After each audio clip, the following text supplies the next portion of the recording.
Por último, y como última clave de la noche, les quería compartir las señales que muestran la debilidad del mercado laboral en Estados Unidos. Se habla mucho de que el mercado laboral se ha mantenido fuerte, de que el mercado laboral va a mantenerse resistente. De hecho, es uno de los argumentos de todos los miembros de los bancos centrales para asegurar que todavía pueden seguir subiendo tipos de interés. Y ha sido uno de los argumentos comodín para poder continuar con la política de tipos. El mercado laboral es fuerte, la economía todavía no muestra signos de entrar en recesión, por tanto, podemos seguir subiendo tipos para no tener riesgos de acabar con un segundo shock inflacionario en los salarios. Bueno, uno de los indicadores que más seguimos, obviamente, son esas peticiones iniciales de desempleo, que recuerden, se publican semanalmente, por tanto las podemos seguir más a diario, todas las semanas. Fíjense en este gráfico que nos muestra las peticiones iniciales de desempleo en anteriores años, donde ha habido mercados bajistas y donde se ha debilitado el empleo, y como pueden ver, en azul, en el año 2023. Fíjense que esas peticiones iniciales de desempleo, cuando la gente va a solicitar el paro, porque se ha quedado sin trabajo, todavía están en niveles mínimos, comparados con otros periodos donde se han disparado. Todavía el mercado laboral está fuerte y todavía la gente, a pesar de que vemos grandes empresas, hoy por ejemplo Disney anunciaba otros 7.000 puestos recortados de empleo, otros 7.000 despidos, más una segunda ronda que anunciará en abril. A pesar de eso, el mercado laboral en conjunto se mantiene fuerte, pero fíjense en este otro gráfico. Bueno, antes vamos a ver este. Hace unas cuantas semanas les mostraba este gráfico y les decía, el problema no está en la inversión de la curva, está en el otro lado. Teníamos la inversión de la curva en línea azul, la curva de tipos, el diferencial entre el 2 años y el 10 años, simplemente restar. Cuando el 2 años está por encima del 10 años, por eso está invertida, ¿de acuerdo? Porque está en negativo. Si miramos la inversión de la curva en azul y la tasa de desempleo en rojo. Fíjense que la tasa de desempleo no se dispara cuando la curva está invertida. La tasa de desempleo se dispara cuando la curva se desinvierte. Entonces, aunque la curva de inversión se haya invertido y fuese un síntoma claro de que la economía está mandando señales de riesgo, la tasa de desempleo, como vemos, no suele incrementar en esos momentos. Suele incrementar justo cuando la curva de tipos se desinvierte, que es cuando realmente algo ha ocurrido y el interés de la parte corta de la curva, del 2 años, cae fuertemente y eso hace que la curva se desinvierta rápidamente.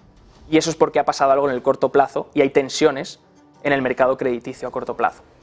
Bueno, pues ahora fíjense en estas initial claims, que también son un indicador laboral, incluso anterior, más anticipado a lo que es la tasa de desempleo, y fíjense, he puesto en este gráfico que he realizado yo, he puesto en línea roja las initial claims, esas peticiones iniciales de desempleo, estamos mirando el año 2000 y el año 2008, para comparar con periodos en los que se han subido los tipos de interés y ha habido una recesión.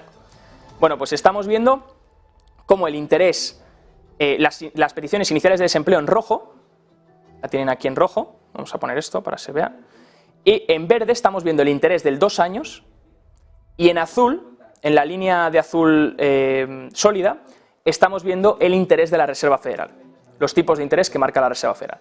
Como vemos, el interés del 2 años suele caer antes que el interés de la Reserva Federal. El mercado suele anticipar la pausa o la caída de los tipos por parte de la Reserva Federal. Por eso el mercado es sabio y cae antes incluso de que lo haga la Fed. Fíjense que las peticiones iniciales de desempleo no se disparan. No se disparan cuando los tipos están incrementando. Fíjense que aquí tenemos una época donde los tipos se incrementan, aquí tenemos otra, los tipos incrementando y las peticiones de desempleo bajando, haciendo todavía niveles más mínimos. ¿Cuándo empiezan las peticiones iniciales de desempleo a dispararse y la gente a quedarse sin empleo de verdad, a debilitarse de verdad el mercado laboral estadounidense? Cuando los tipos de interés caen. Fíjense que he marcado las dos zonas con líneas verticales. Cuando los tipos de interés del 2 años empiezan a caer, es porque normalmente en el mercado de capitales detecta que hay riesgos crediticios a corto plazo, porque algo se ha podido romper.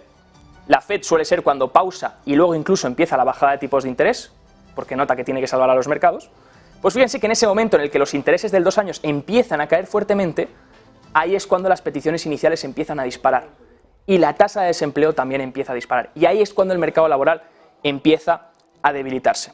Esto es una teoría, veremos si en las próximas semanas empezamos a ver ese debilitamiento que tanto se espera en el mercado laboral y realmente las peticiones iniciales de desempleo muestran cierta subida con respecto a los niveles mínimos en los que los hemos visto en los últimos meses, ahora que los intereses, lo primero por parte de la Reserva Federal, parece que ya tarde o temprano, aunque quede alguna subida o una pausa o lo que sea, tarde o temprano estarán llegando ya a ese nivel máximo, y los tipos del 2 años ya han empezado a bajar. Recuerden, hace 3 semanas los teníamos por encima del 5%, ahora ligeramente igual o por encima del 4%, así que un punto porcentual más abajo.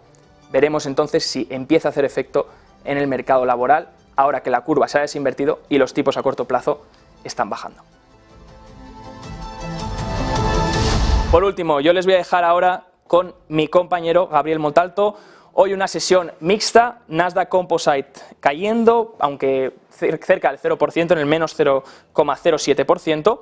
SP500 que se ha recuperado tras una caída a mitad de la sesión y luego buscar otra vez el 0% y ahora recuperándose en 0,53%, una jornada bastante tranquila, donde el único dato macroeconómico que hemos tenido es el PMI de Dallas.